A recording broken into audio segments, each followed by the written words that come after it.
that sort of, do you want us to denounce I don't know, communism?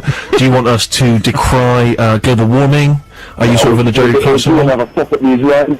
A pop at Israel? Yeah, and be a bit edgy. Yeah, be a bit edgy. We'd have to balance it out. We'd have to have a pop at the other lot as well. Well, Hamas. That's what we'll do. Find the rockets if they will them. We will sit on the fence on that one, mate, because you're going to get us in all kinds of trouble. So that's to say, there's two sides to every story.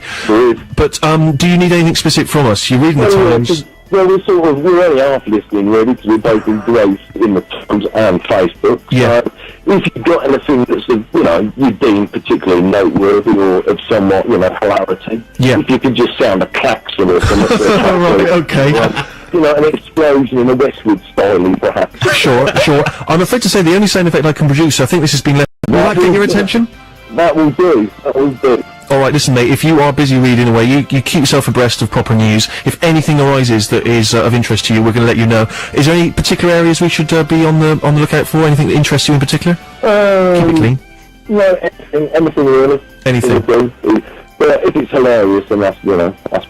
Okay, listen, if anything is approaching on the horizon that looks like it might in any way be hilarious, you're going to be the first to know, so look out for this noise.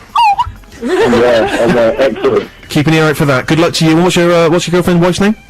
Sarah. Sarah, alright, well God bless Sarah, and she can carry on now with her intimate love affair, or online love affair, with Pepe, and you can go back to reading Murdoch's to the Times. Alright, listen, thank you mate for calling, getting in touch, thank you, cheers. Cheers, mate. Good work, yes, well we'll keep him abreast. If you out there as well have anything that you particularly need from us, don't be afraid to get in touch. Text us on 64046 or email stephen.sixmusic@bbc.co.uk. Yeah, it's disappointing that we only got left with Lamo's Swanee whistle and not the instrument that Westwood uses to create small explosions in the studio when something of note happens. Any more, Harry, that I need to know about before we move on? Well, we just had a homebrew update. Thanks for the brewing tips. My faith in the BBC is restored. Swear away. Hey, we will do during this.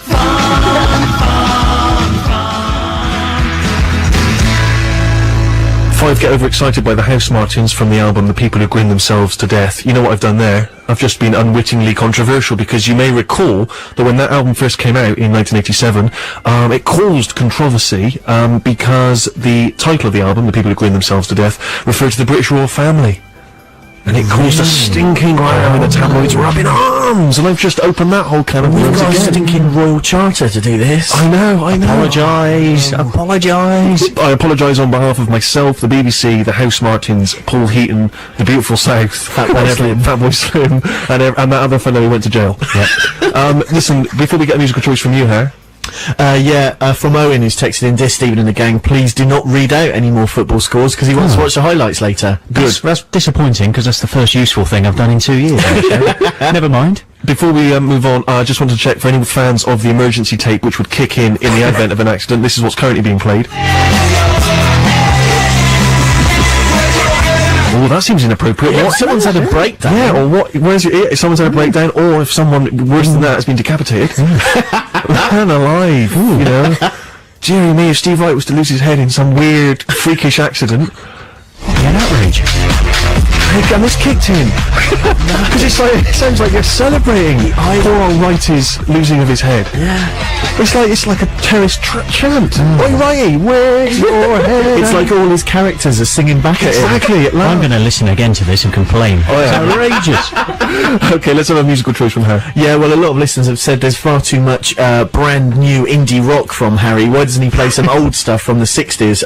So I am today from 1967, recorded with James Brown's band. This is King Coleman with the Boo Boo Song. A-hunting we will go, a-hunting we will go, we will...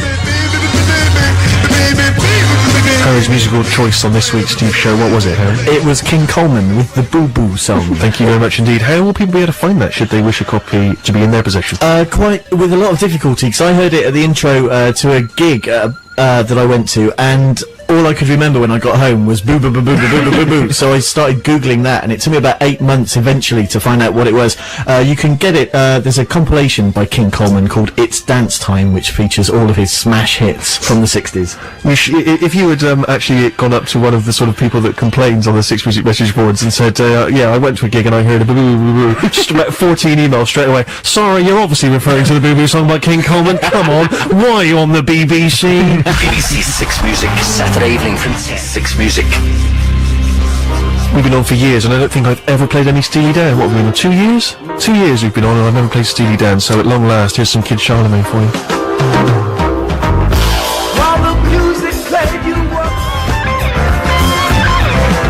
Well, there we are, at long last. I've played some much-needed Steely Dan on the Steve Show, BBC Six Music, after all these years. Apologies to all Dan fans. Not that there are many. Referring, of course, to you, Tiny Dan. What?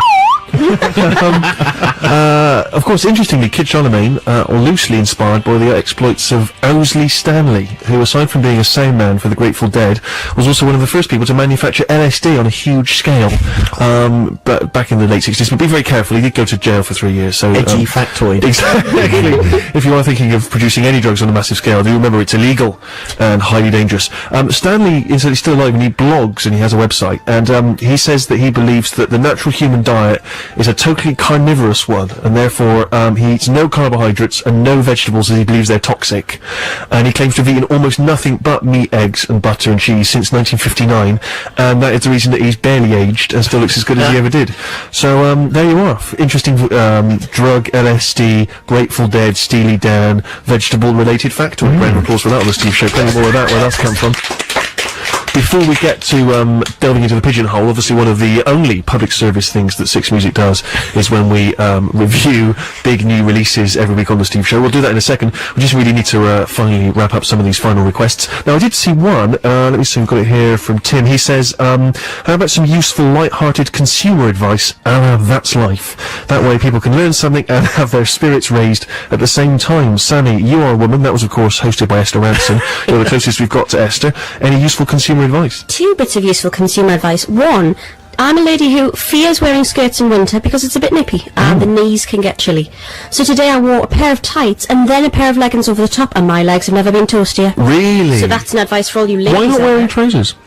I just wanted to viv up the feminine vibe, because I'm starting to feel like I look like a teenage boy. Oh, that's not true. It's not good. My second bit of consumer advice, my father let me in on this week.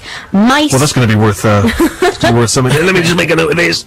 Mice start house fires. This is true, apparently. Mice start house fires? Mice start house fires. I'm not allowed a pet mouse. Right. Because they escape from their cages, chew through cables, and set your house on fire. Now, why is this? They light a fag, fall asleep on the couch, up it goes. Is this the problem? I mean, I've heard of mice stealing cars, but arsons are going a bit far, apparently. Sure. But, the other thing, don't leave your phone charger plugged in. 3rd most common cause of house fires. Really? What are the first 2? Mice. Chip pans and tea lights. Tea lights? People leaving tea lights not on stands on top of their TV, melting through the TV, explosion, fire. Ooh, wow, that's particularly careless, and that's the 2nd most common cause. Tea lights, and 3rd being leaving chargers plugged in because they overheat, spark, and then they start fires. That's really interesting, because I do leave my chargers in. I just like to try. I've got everything on standby. I've leaving computers on. Never switch off the lights. I'm just trying to make something interesting happen to the environment. We've had an email from Pete though, Steve. We can't let this one go. Dear Stephen team, I'm trying to have a quiet, peaceful afternoon. Can you please be quiet? Stop talking and playing music. This is unacceptable. I will write a letter if you're not careful. P.S. I have no arms and cannot switch my radio off. Oh, dearie me. I apologise. Brief respite there from our nattering.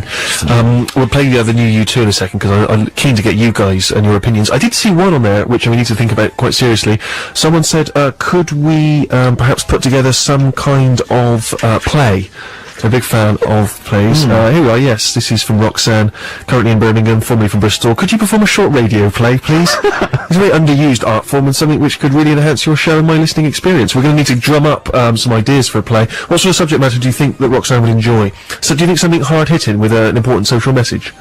Yeah, she'd love that. She'd love that, and she definitely wants a marital breakup or near breakup involved. Okay. Because she gets off on that. Stemming from a kind of difficult childhood and kind of playing out her past in the present. Okay, what we'll do is we'll, I think, set it in the north so that Sammy's got a starring role. Yeah. And my suspicion is that she is possibly a teenager. She's got herself pregnant. Yeah. Typical. And she's also on drugs of some kind. Yeah. Well, maybe not the usual drugs. What's an interesting drug? What are you hooked on? That's really hard. Gas. Gas? Laughing gas. That's You're hooked on laughing gas? Okay, is that a big problem up the north? I imagine so. It's a fairly small Hey, what problem, about I one of us? One of us is the father, but we don't know which. You don't know which. Of course. You invite us to a desert island in Greece where through the music of, let me think, the music of the Smiths, we express our joy unto the world. I think you're a teenager, the play is called Teenage Dirtbag. Alright? Because that's what people call you. Your name in the play is Alison.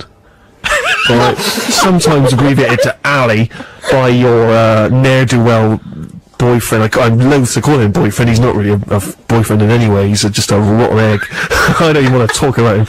But yeah, Teenage Dirtbag. Sammy will be playing a drunk and drug-fueled northern slag who's high on laughing gas, chortling and chuckling constantly. She's having a difficult decision as to whether she's going to raise the kid or give him up for adoption. Aside from the laughing gas, this isn't the first time I've played this part. Good. Well, we'll get back to that play and we'll give you some choice excerpts from it after we've heard the new one from U2. Your opinions, gentlemen and ladies, after you've heard it.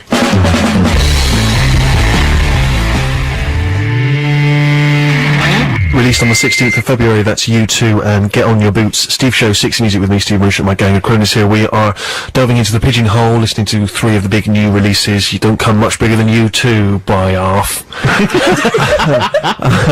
Dan, let's have your thoughts. Yeah, I always worry a bit when I hear U2 come back and they're upbeat, because I wonder a bit that they're trying to prove something. They can prove that with their advancing years they can still rock. They've still got it. That Bono is sort of just they're going, no, I can still rock your world. Yeah, because I'm Bono and I'm way to be 53, but I can. So I quite liked it. I quite liked it. You enjoyed it. That's your opinion. You yeah. quite liked it. Yes. Sammy, you speak for the youth. Do the youth like the two? Generally no. I would go with that. I think just because of what they stand for, they are very much the musical embodiment of the man for me. Do you think so? Yes. I thought Bono was always fighting the man. He hates the man, He's Bono. best friends with the Pope. Yeah, but the Pope, he's trying to use the Pope, who's a man, Edgy. in order to benefit the world. Edgy. Anyway, if we He's fighting against the man. push the politics aside, Bono hates the man. He knows the man. He knows doesn't the hate the man. man. He knows the man. He works from within the man in order to subvert the man. What are you Get saying? it right? What are you saying? I don't know, but sounds appropriate. I'm going to put that aside now because I can see why you have them lying around. They are great fun. I loved it. I'm not a big U2 fan. I thought that was a nice departure. I don't think they sounded like old men playing a young man's song. Although my favourite boot-based song, Kinky Boots, Patrick McNee, Honor Blackman. Thank you very much indeed. And Harry, you strike me as someone who's never really taken to Bono the Edge et al. No, not really, and that was staggeringly horrible, really. I mean, I got a submarine, you got gasoline. This is like sixth form poetry stuff, isn't it? And Hey Sexy Boots, I don't want to talk about wars between nations. You can imagine him trying to broker peace deals and referring to the various heads of state as Hey Sexy Boots. Sure. I don't know, I just don't buy Bono. You don't buy Bono? I don't buy him. Oh, buy Bono. I don't know what that means. We'll have more after this. Adam and Joe.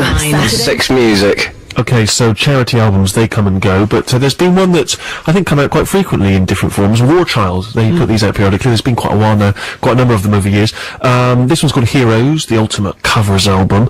And as usual, the big names have recorded covers, as suggested by the original legends, Paul McCartney.